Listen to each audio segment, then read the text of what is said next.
全球的第一次啊，这两款车的对撞，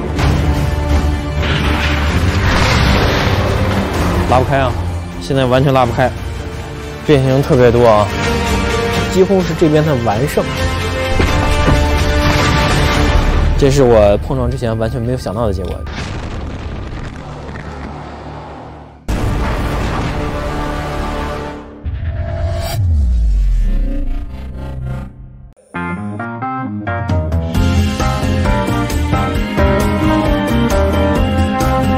欢迎收看懂车帝原创出品的大型汽车安全科普类节目《懂车实验场》。那德系车、日系车谁更安全，一直是这几年争论的话题。那最终也没有一个结论。尤其是日系车这几年在各种碰撞测试里边啊，不断的翻身。那德系车呢，在各种碰撞测试里不断的翻车，这个结论就更倒浆糊了啊。那真相啊只有一个。那为此，我们也从市面上最热门的8款紧凑型轿车里边选出了2款啊。 选择了一款全球车型的 MQB 去大战 TNGA。TNGA 这边啊，标配的头部侧气帘、侧气囊，还有膝部气囊的这边的 MQB 平台的车型，它也标配了头部侧气囊、侧气帘，还有膝部气囊。它并不是最低配的车型，因为最低配的车型我们实在是买不到啊，只能买到一个中配。我们也没有选择特供车，我们担心它减配，它担心它缩水，达不到我们想要的效果。 碰撞形式还是我们传统的50%、64公里，那最后的结果怎么样呢？我们真的不知道。TNGA 在国内碰撞测试表现特别好，用了大量的热成型钢，你看这个车身，你开起来就觉得刚性特别强。那 MQB 大家一直说德系车啊特别结实、特别耐撞，那这几年碰撞又翻车了好几次。 现在我们这款据说是有25%的增强，但是实际效果怎么样，我们也不清楚。那从被动安全配置上，2款车真的是差不多。速腾也使用了大量的热成型钢在 A 柱、防火墙还有成员舱上，几乎和卡罗拉很相像。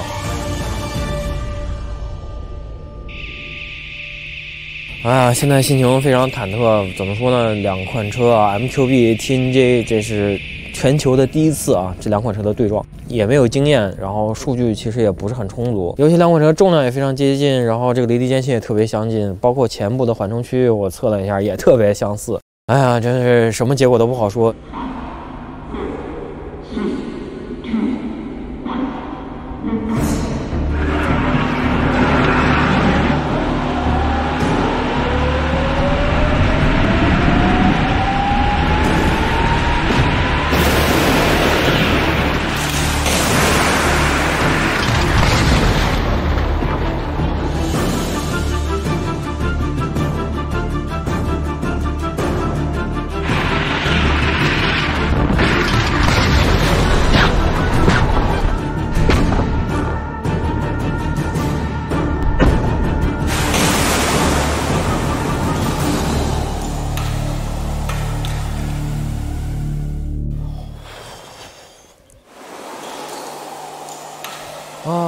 目前看这个2个车的气囊、气帘都开了，大众这边双闪打开了，这雨刮2个车都没开。看一下门这个情况，很轻松啊，40牛就开了，这完全能打开。膝部气囊也开了，侧气囊也开了。这个速腾啊，侧气帘的面积可以看到啊，覆盖面积还挺大的。 假人头部正中这个气囊的中心，那后排的侧气帘也都打开了。整体看这个结构现在没什么问题啊 ，A 柱这么看没有任何的变形，整体框架还比较完整啊。目前看整个现在这个侵入量应该不大。大家不要看说整个这个车头撞得这么惨，车的前部啊就是用来吸能的，主要就是一个吸能区。 那如果它不吸能的话，它就会把能量传递到车身上，传递给这个车上的驾驶员，会造成特别大的伤害。这边卡罗拉，这个感觉这个入侵的这个程度啊，要比速腾严重的多啊。这个尤其这一部分的这个溃缩量特别大，包括它这个防撞梁都参与到了这个整个吸能。这个车头确实有点过于惨了。 溃缩量太大了，这个 A 柱表现确实，要比那边速腾要差一些。这里有变形啊，而且它这个轮网这个地方它也没有碎裂啊，还很完整，所以它会导致对成员舱的一个侵入。前后的车门有缝了，来看一下拉力值是多少，拉不开啊，现在完全拉不开，车门锁死了。撞完之后不解锁啊，车辆里面锁定了是吧？解一下锁。它这是不会自动解锁的啊，你车外是打不开的。气囊、气帘都打开了啊，西部气囊也打开了，头也算是砸在正中间了。但是这里边的变形量明显比速腾要大一些啊。为什么后门也打不开啊？它这不都解锁了吗？哇，这也打不开啊！哎呀，好，你得车里面解锁你才能打开。卡罗拉这车上锁了之后，它碰撞过程中不会解锁，而且它每个门要单独的解锁，这简直太奇葩了。车顶的部分力量传递还挺快的，变形特别多啊。这个地方有变形，那儿有变形，那儿也有变形，包括副驾那个地方啊，车顶都有变形。这个变形情况特别像我们之前做那个皓影啊，碰撞一瞬间，前后左右啊全都变形了，就说明它用整个车身充分的去变形。这一点就是日系车或者说丰田现在 TNGA 这个理念啊，用全身的结构去吸能，这是好事，好事，用全身的力气来吸能啊，用全身的这个结构来吸能。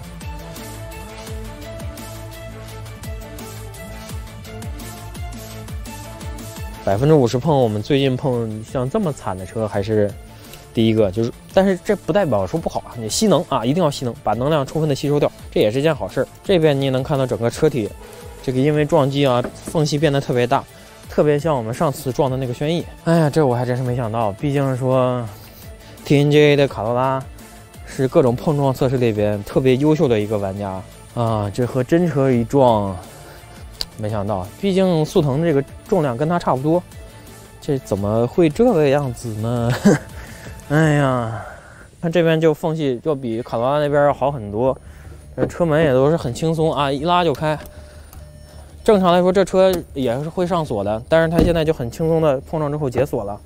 单纯的从这个车损或者说车的这个外部的这种表现来看，或者说车辆的溃缩情况来看，那现在这个速腾要比卡罗拉明显要好很多啊。那可能也确实跟它2021款啊，整个 MQB 平台有个针对25%的一个大面积的啊车身加强有关系。这种车身加强，它不仅仅会让这个25%的碰撞表现更优秀，也会在这种真车的对撞中啊，它会占据更大的优势，因为它的攻击性更强了。稍微专业点说，它的碰撞兼容性会更不好，意味着它对别的车伤害大，但是它保护了自己。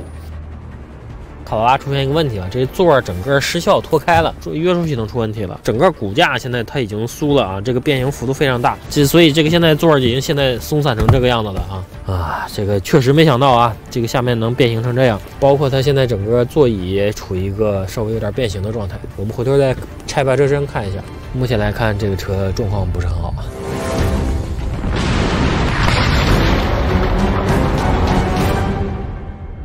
那碰撞之后啊，我们把一汽丰田卡罗拉和一汽大众速腾都拆成了白车身的状态，我们看一看他们拆完之后的车辆怎么样。那目测下来，一汽丰田卡罗拉无论是从外表还是说它整个拆开之后的白车身内在啊，都要比速腾严重的多。整个 A 柱啊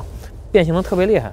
被撞歪了，就凹进去了。可以看到这个属于外八字的类型，那边的 A 柱还是稍微正常一些，就从这个角度看就特别的明显。除了这个外边 A 柱啊这一部分变形，然后防护墙这有一定的变形，但整体看这个外边这个成员舱啊，这个门环这个地方啊强度还是够的，还是挡住了碰撞的冲击。但是呢，你要看内饰的情况，这就不太好了。那这个地方啊，这个地方防护墙这部分，还有方向柱这部分，还有踏板区域啊，这个左踏右踏都有变形。中央通道这个地方也变形了，最夸张的是这个地方啊，可以看到明显有个下沉，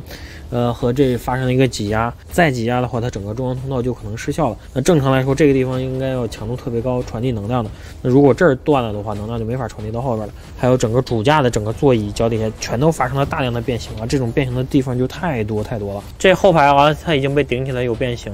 那这一部分你可以看到有明显的褶皱变形，这儿油箱盖这个地方，因为它整个后排的底盘全都变形了，也被顶起来了，包括副驾后排这个地方啊，出现了大面积的变形，都顶开了。这也是为什么后排座椅都脱离了。这种情况并不是一个很理想的情况啊，尤其是我们撞的是主驾，然后副驾这边就变得特别惨。我也不知道这个丰田是怎么想的，可能是因为副驾可能这一侧原来在碰撞测试里边不做假人啊，有这种可能。